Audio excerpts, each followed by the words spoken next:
We hebben twee interviews voor u over sport en allebei van twee enthousiaste mensen. We beginnen met Ramiro Valentina. Hij legt uit wat het Koninkrijkstoernooi precies inhoudt. Dat van 29 april tot 1 mei wordt gehouden hier op Curaçao. En waarbij jongeren tegen elkaar sporten van Curaçao, Aruba, Sint Maarten en Nederland. Het is een heel mooi project en Valentina is daarbij betrokken met zijn organisatie de Rise Above Barriers Foundation. Maar hij legt zelf precies uit wat het inhoudt. Meneer Ramiro Valentina, welkom. Fijn dat u er bent. We gaan het hebben over iets heel moois, het Koninkrijkstoernooi. En u zelf bent van de Rise Above Barriers Foundation. Ja. Wat is de Rise Above Barriers Foundation en wat is het Koninkrijkstoernooi? Goedemiddag, dankjewel voor de uitnodiging om hier in jullie programma te zijn. Rise Above Barriers Foundation is een stichting die we hebben opgericht 3 jaar geleden. Een stichting die gebruikt sport als middel om de jongeren op het goede pad te houden. En jongeren die geen kans krijgen, bijvoorbeeld die geen goede sporter zijn, toch een kans te geven door verschillende sporten, zoals voetbal, honkbal en kickboxing. Het is afkomstig van Nederland, alleen jij bepaalt wie je bent. Dat is een stichting die ze hebben in 2011, ongeveer 2012 opgericht. En toen de tijd hebben ze mij gevraagd om het hier op Curaçao op te richten om zulke jongeren de kans te geven. En toen heb ik het opgericht in 2014. En toen heette het AMI, Mimes Imilogronang. En sinds 2023, want toen kwam corona en zo, dat mocht er niet gesport worden.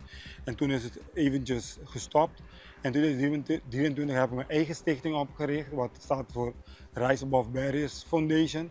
Om zulke jongeren te helpen en een kans te geven om te sporten. En sporten is een middel om die jongens op de goede pad te houden. Dat is de bedoeling achter de hele...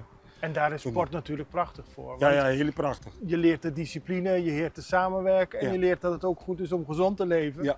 In plaats van tot laat op straat te hangen. Ja, dat is de bedoeling, dat wij die jongens de discipline heel belangrijk aanbrengen.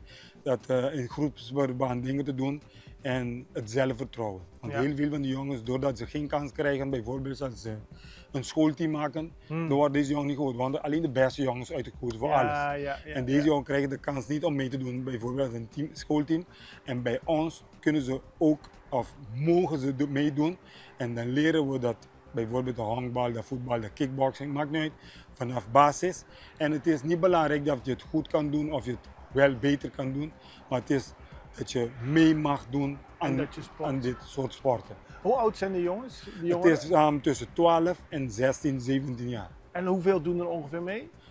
Op dit moment hebben we meer dan 100 kinderen die meedoen aan het stichting.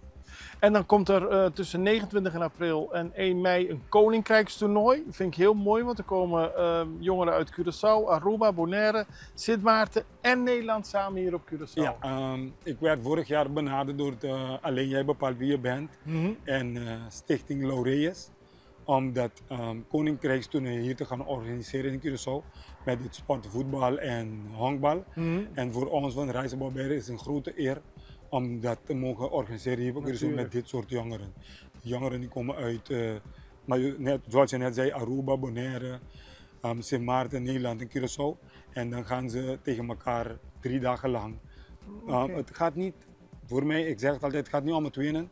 Het gaat om de ervaring die deze jongeren gaan meemaken de aankomende 3-4 dagen in Theodore Ballpark en Victory Place voor de voetbal. Ik wens u heel veel succes. Ik vind het een heel mooi initiatief. Ik wens de jongeren ook heel veel succes. Winnen is niet het belangrijkste. Als Curaçao kan winnen is het natuurlijk mooi meegenomen. En succes met de verdere organisatie. Dankjewel voor de uitnodiging. En als u tijd heeft, kunt u overlang iedere avond komen om te kijken. Het wordt iets moois voor deze kinderen. Bedankt. Dankjewel.